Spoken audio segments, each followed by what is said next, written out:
I still remember the sound of his voice that day. Flat, cold, like the son I raised, had been replaced by a stranger. He said, "Mom, it's better if we don't talk for a while." And just like that, 12 years of silence began. I stood there in my kitchen, holding the phone as if it might bring him back, but all it held was emptiness. My daughter-in-law had finally succeeded. She'd turned my only child against me. That was the day I stopped begging to be loved. That was the day I decided to build a life so strong their cruelty could never touch me again. My name is Ruth Harris, and this is my story. Before we begin, tell me, where are you watching from today? I always love knowing who's out there listening. Maybe you'll understand what I went through. Maybe you've been there yourself, cut off, dismissed, forgotten by the very people you'd give your life for. I was 46 when my son, Adam, married her, Melissa. She was everything a mother tries to welcome for her child, polished, polite, all bright smiles and careful manners. The first time Adam brought her over for dinner, she complimented everything. My cooking, my home, even the old lace curtains I'd sewn years ago. But beneath those smiles, there was a sharpness. I saw it in the way she watched me, like she was studying what made me matter to my son. Still, I wanted to believe it was just my imagination. Adam was happy, and that's all I wanted. After their wedding, things changed quickly. Suddenly, they were too busy to visit. Then calls went unanswered, and when I finally showed up one afternoon with a casserole, the kind Adam always loved, Melissa opened the door but didn't invite me in. "Oh, Ruth, we're actually heading out, sorry," she said with that plastic smile. "You should call before coming by."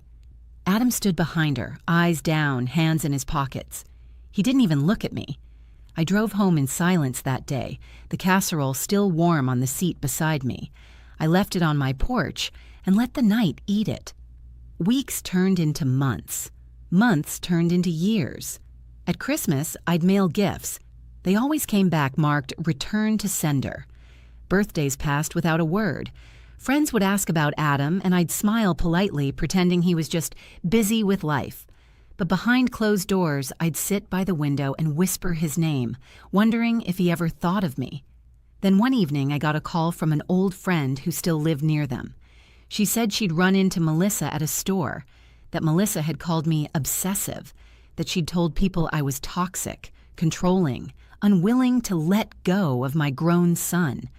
It felt like someone had poured cold water over my heart. Me? Controlling? The woman who'd worked 2 jobs to put him through college? Who'd stayed up nights sewing his prom tux because we couldn't afford to rent one? But I didn't defend myself, not anymore, because that's when I realized my son didn't just drift away. He'd been steered away. I remember the last call we ever had. It was my birthday. I hadn't heard from him in months, so I called.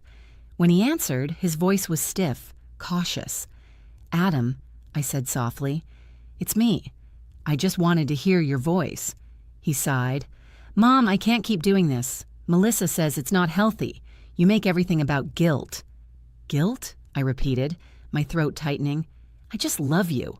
Is that such a crime?" He didn't answer right away.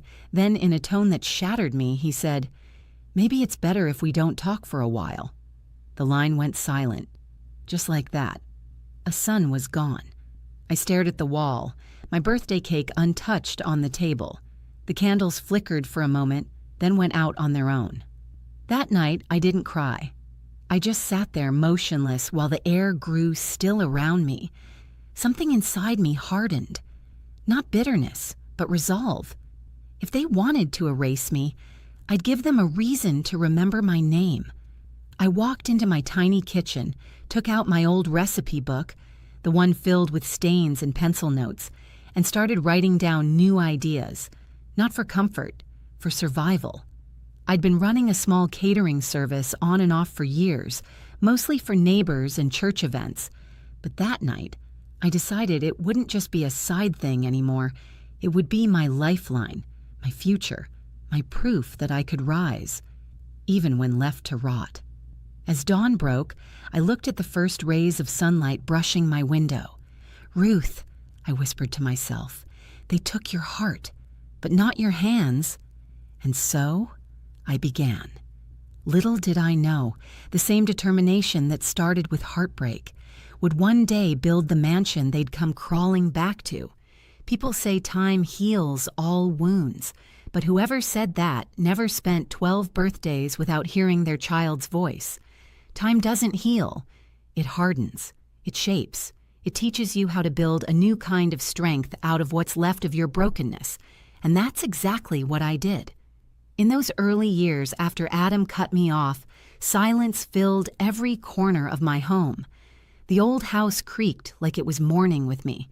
His childhood photos still lined the hallway.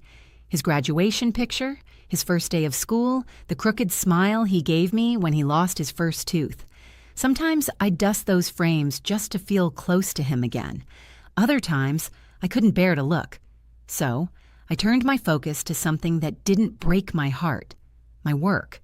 I'd always been known around town for my pies, peach, pecan, and a lemon meringue that people swore could fix any bad mood. One morning, while staring at my bills, I told myself, if no one's going to take care of you, Ruth, then you'll take care of yourself. I took the last of my savings, $3,200, and bought a used oven from a closing bakery. My kitchen became my battlefield, the scent of butter and sugar my armor. At first, I baked for neighbors and church groups. Orders trickled in slowly. A dozen cupcakes here, a pie there. But I showed up. Rain or shine, I delivered every order with a smile that I forced until it became real again. Word spread. Soon I was catering small gatherings. Birthdays, baptisms, and even one wedding where I fought back tears the whole time, pretending the sight of a mother dancing with her son didn't break me. But the truth, each job healed me just a little bit more. I poured my heart into everything I baked. People could taste the emotion, the history, the fight inside those recipes, and slowly the business began to bloom. About 2 years in, I met someone who changed everything. Her name was Patricia, the owner of a small local bookstore. She ordered from me often, muffins for her customers, pies for her family. One day she said, "Ruth, have you ever thought about catering for corporate events? My husband works in the mayor's office. They're always looking for local vendors." My heart skipped. I'd never dared to dream that big. Patricia smiled knowingly. "You're talented. Stop hiding behind that kitchen door. Let people see what you can do." So I did. I prepared a full sample spread, mini quiches, lemon bars, pecan bites, and sandwiches so delicate they looked like artwork. I delivered it myself to City Hall, trembling as I carried the trays. 3 days later, the phone rang. It was the event coordinator. "Mrs. Harris, everyone loved your food. We'd like to hire you for next month's civic banquet."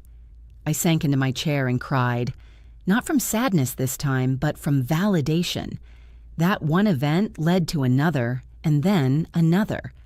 By year 4, I was catering full-time. I rented a small commercial kitchen downtown, hired 2 assistants, and registered my business as Ruth's Table. The name made people smile. It wasn't just about food, it was about community, about gathering again, even when life tried to scatter everything apart. I'd wake up at 4:30 every morning, start the ovens, and play old Motown records while I cooked. It made the loneliness lighter somehow, like the songs were keeping me company. One day, a young man came in to pick up an order. He was new in town, kind, polite, probably around Adam's age. He said, "My mom passed away last year. I've been looking for a place that feels home-cooked, you know." I smiled softly. "Then you came to the right place." He became a regular, not just for the food, but for the warmth. And that's when I realized something important. I might have lost one kind of family, but I was quietly building another through kindness and care. 5 years passed. My catering business wasn't just surviving, it was thriving. Local. Newspapers ran stories calling me the Pie Queen of Pine Ridge. My picture hung in city offices, my recipes featured on TV segments. I'd walk into my kitchen, smell the butter melting, and whisper, "You did it, Ruth. You made something out of nothing." Still, no success could fill the space Adam left behind. Sometimes I'd catch myself watching the door, half expecting him to walk in, laugh, and say it was all a mistake. But that moment never came. Then one rainy afternoon, while packing up from an event, I overheard two women chatting near the buffet table. "Did you hear about Adam and Melissa Carter? Lost their business, poor things. Had to sell their house." My heart stopped. I hadn't heard those names in over a decade. I turned, pretending to rearrange napkins, listening carefully. "They're staying in a rental now," one woman added. "I think they had to pull their kids from private school." I didn't say a word, but as I drove home through the rain, my mind spun. I wanted to feel pity, but instead something deeper stirred. Not anger, not revenge, just a quiet recognition of how life eventually balances its scales. By then I'd bought my first property, a modest building downtown for my bakery, but something in me whispered that it was only the beginning. The storm that once destroyed me had, somehow, made me unstoppable. And I didn't know it yet, but the success that rose from my pain was about to build a mansion that would bring my past right to my doorstep. When you spend enough years rebuilding from nothing, success doesn't arrive with fireworks. It creeps in quietly like dawn light through old curtains. I didn't wake up one day rich. It happened one order, one sleepless night, one small victory at a time. And then suddenly, there I was, standing at the gates of a mansion. My mansion. By the time I turned 58, Ruth's Table had become one of the most sought-after catering companies in the region. We handled everything from political galas to private weddings. I'd gone from baking pies in my kitchen to managing a full staff of 12, running 3 delivery vans, and turning down clients because we were booked months in advance. People called me Mrs. Harris now, with respect in their voices. I used to walk past the grand White House on Maple Hill for years. It sat there, perched above the town like a quiet dream. Wraparound porch, tall oak doors, sunlight spilling through its wide windows. I'd always slow down when I drove by, thinking, someone lucky must live there. When the for sale sign went up, I almost laughed. It was so far beyond anything I'd ever imagined owning. But curiosity made me call the realtor. 2 weeks later, I stood in that marble-floored entryway, and something inside me said, "You've earned this." The first night I spent there, I didn't unpack. I just walked barefoot through the echoing halls, touching the carved banisters and tracing my fingers along the windowsills. The air smelled faintly of cedar and possibility. Each step felt like reclaiming a piece of the woman I'd lost. The girl who'd once cried herself to sleep over a broken heart now stood surrounded by chandeliers and silence, the kind that comes from peace, not loneliness. I hung no pictures yet. The house didn't need them. For the first time in my life, I felt like I was the picture. Neighbors started visiting, bringing pies and congratulations. They told me the mansion had a history, that it once belonged to a wealthy family who lost everything. Funny, I thought, how life repeats itself. One family falls, another rises, both learning that love and greed can't live under the same roof. A week later, a local newspaper ran a feature titled, "From Heartbreak to Success, Ruth Harris and the Taste of Resilience." They photographed me on the front steps holding a tray of lemon bars. My smile was steady, calm.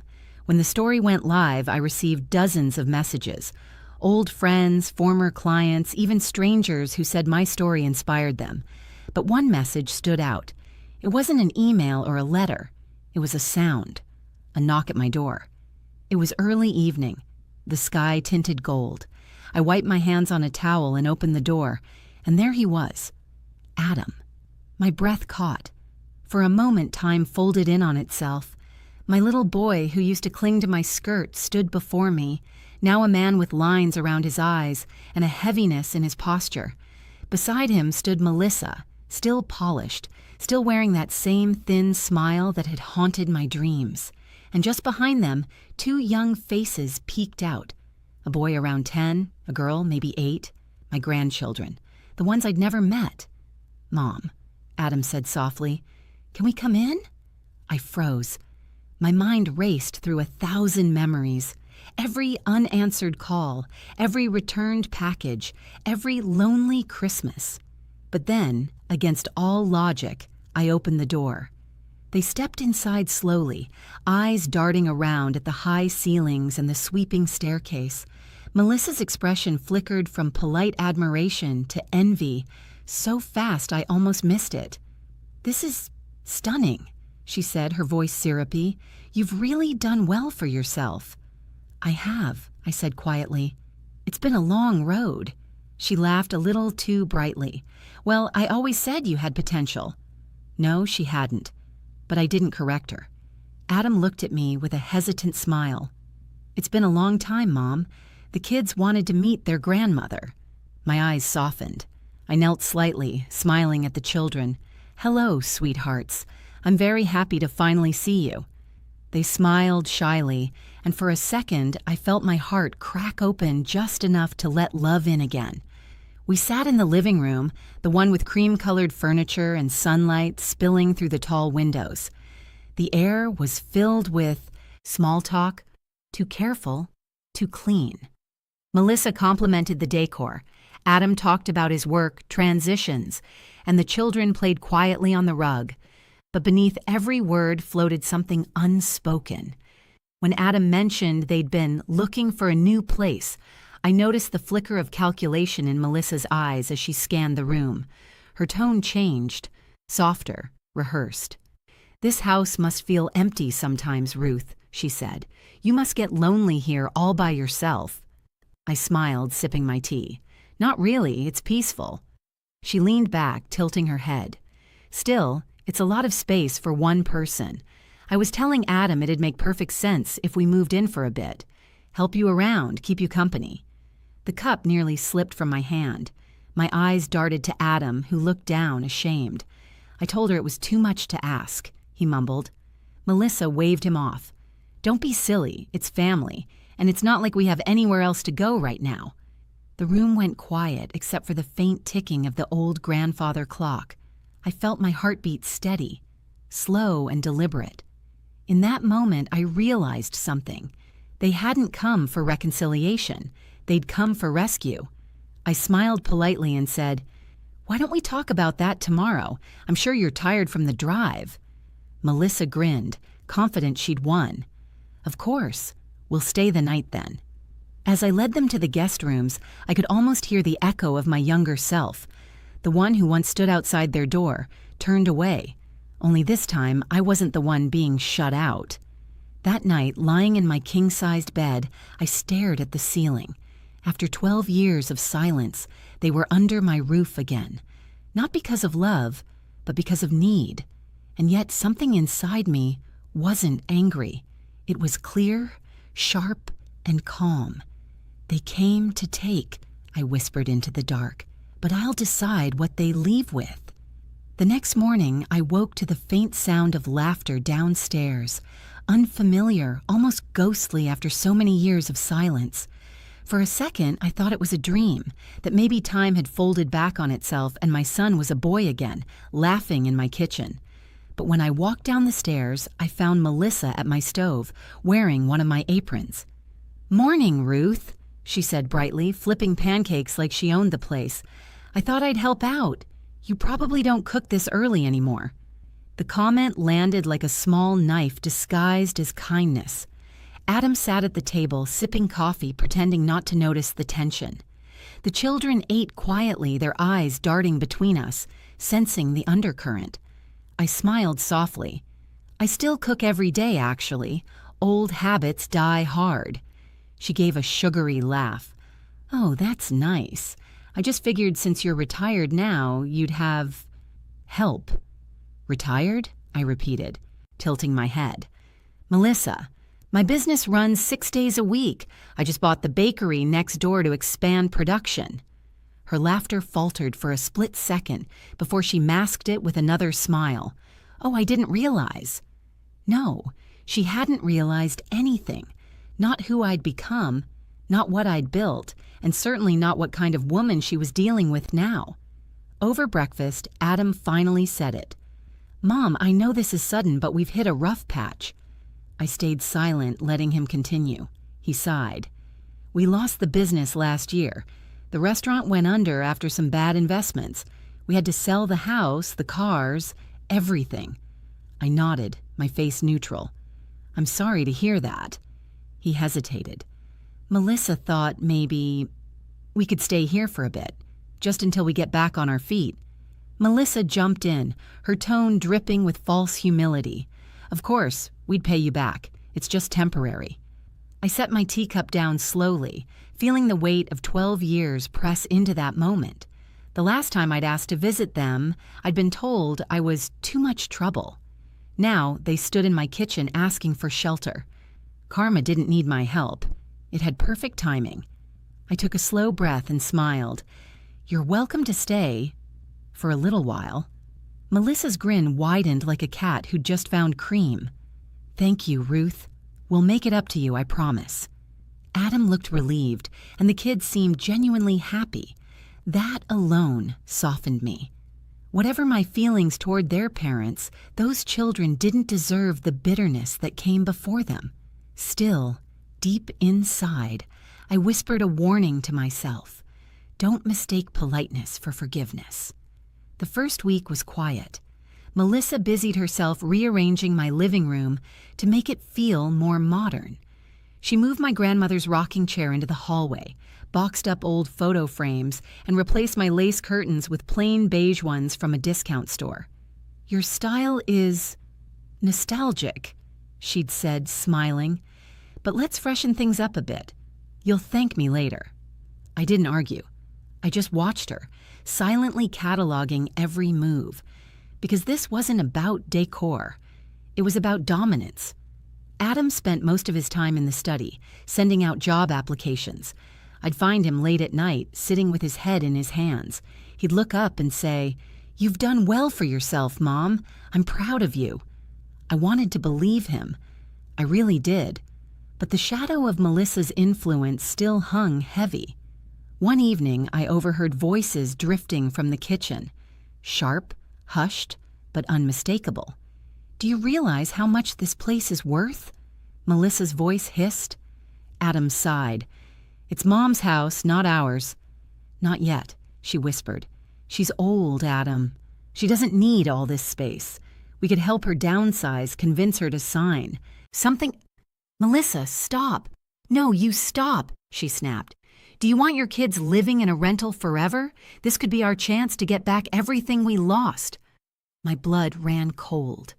I stayed still behind the doorway, heart pounding but face calm. I'd spent years learning how to hold my silence when the world underestimated me. That silence had become my sharpest weapon. Later that night, I stood at my bedroom window, looking out at the wide yard below. The same moonlight that once comforted me now burned with purpose. I thought about everything they'd taken, my peace, my son, my years of joy. And now they wanted the roof over my head too, but this time I wasn't the same Ruth they'd discarded.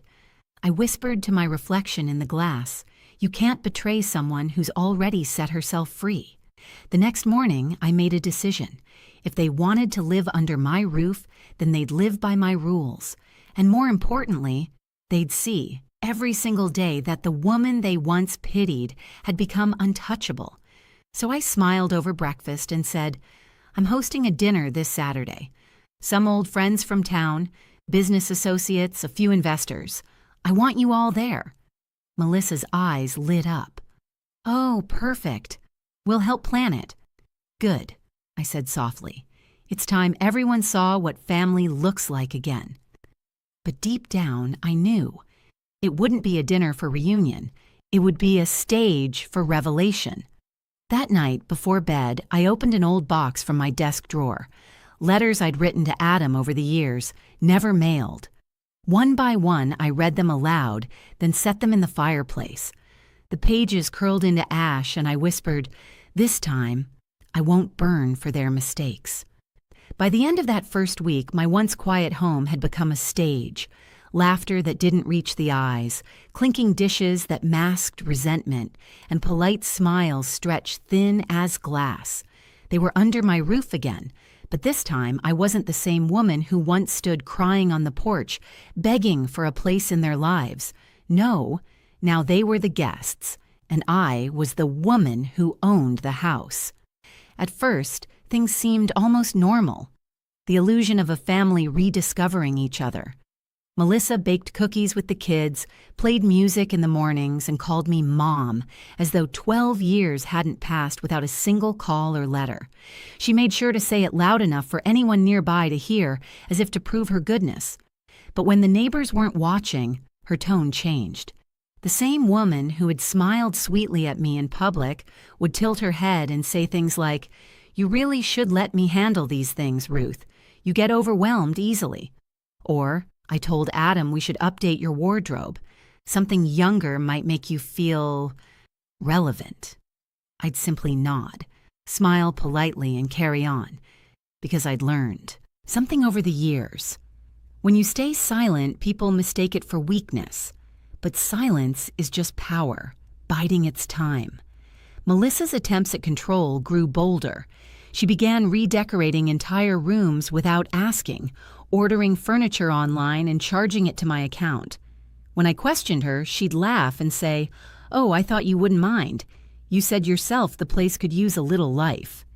Adam, as always, avoided conflict.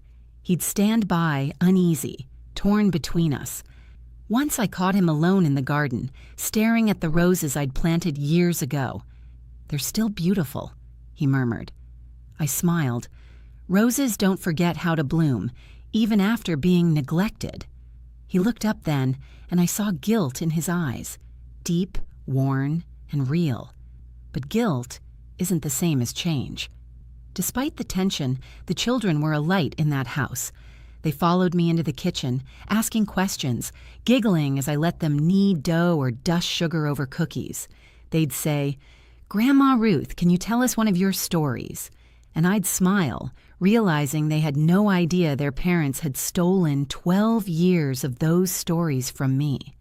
One afternoon, while we baked, the little girl, Lily, looked up at me and asked, "Did Daddy live here when he was little?" My heart clenched. "Yes, sweetheart, he did." She smiled. "Then this house is ours too." I froze. Melissa was standing in the doorway watching us, her arms crossed and a smirk curling her lips. "Exactly," she said softly. "Our home." That night, I sat in my study, staring at old paperwork, deeds, contracts, bank statements, and that's when the truth hit me with quiet satisfaction. This house wasn't just a home. It was one of 6 properties I now owned outright. 3 were rentals. One was the storefront for Ruth's table. One was a lakeside cottage. And this one, the mansion on the hill, had been purchased in full. No mortgage, no loans. But the most poetic part? Their old restaurant, the one they'd lost in bankruptcy, was in a building I owned through my holding company. The landlord who'd served them their final eviction notice had been me. I leaned back in my chair, an unexpected laugh bubbling up. Life truly had a sense of irony.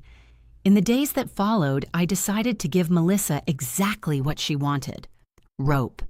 She kept pushing boundaries, thinking she was gaining control when in truth she was stepping right into the story I was writing. I let her throw little gatherings in her new living room. I let her brag to my neighbors about managing the estate. I even smiled when she told one woman that she'd helped poor Ruth keep things organized, because sometimes the best revenge is letting someone believe they've won, right before they realize you were holding the crown all along. A week later, I invited them all to dinner. I said it casually, while Melissa sipped her wine. "I thought it would be nice to host something formal," I said. "A celebration of family." Her eyes sparkled. "Oh, what a wonderful idea. I'll handle the guest list." "Already done," I replied. "Just a few business partners and local friends. They've been wanting to meet my family." I watched her face carefully. She didn't notice the emphasis on my. That evening, after they went to bed, I walked through the house in the quiet. The same halls that once echoed with loneliness now hummed with a different kind of energy. Calm, deliberate, powerful.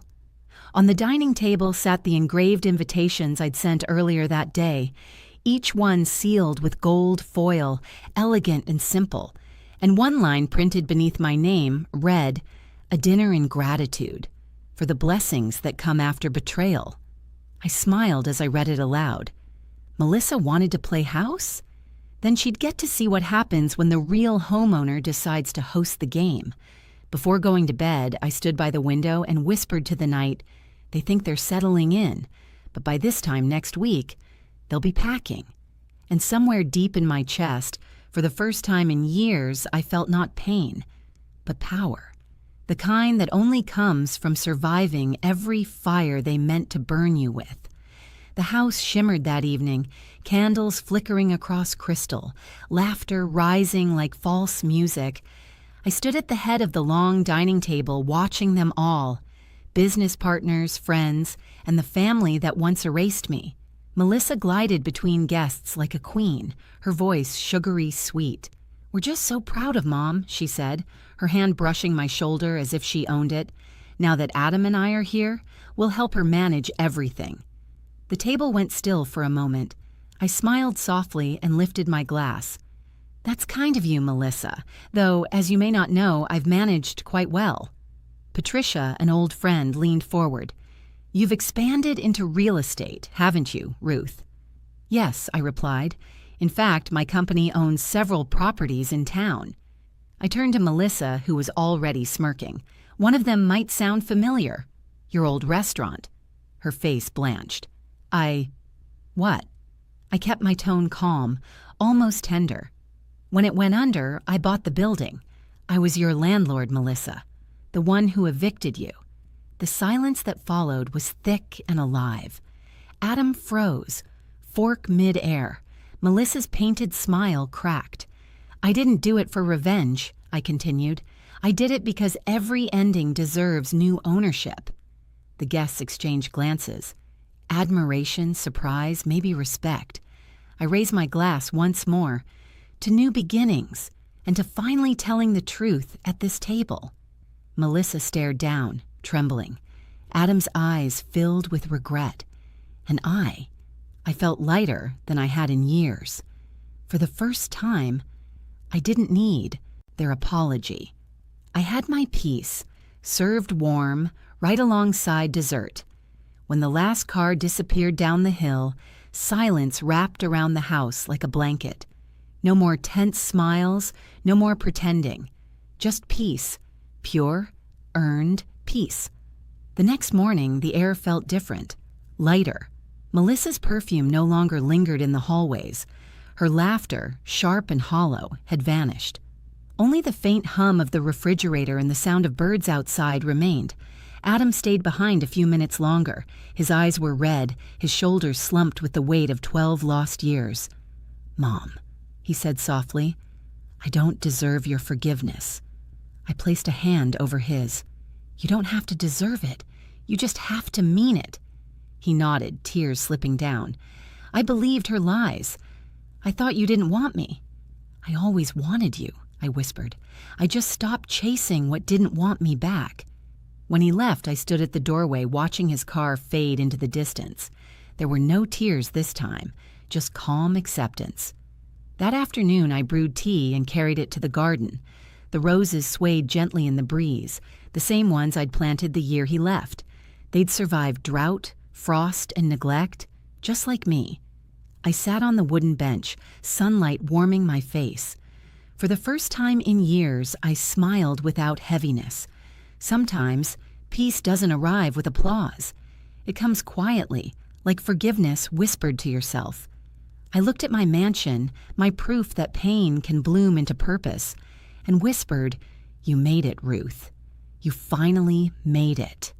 Because the truest victory isn't revenge. It's knowing you're still standing, graceful, unshaken, and free.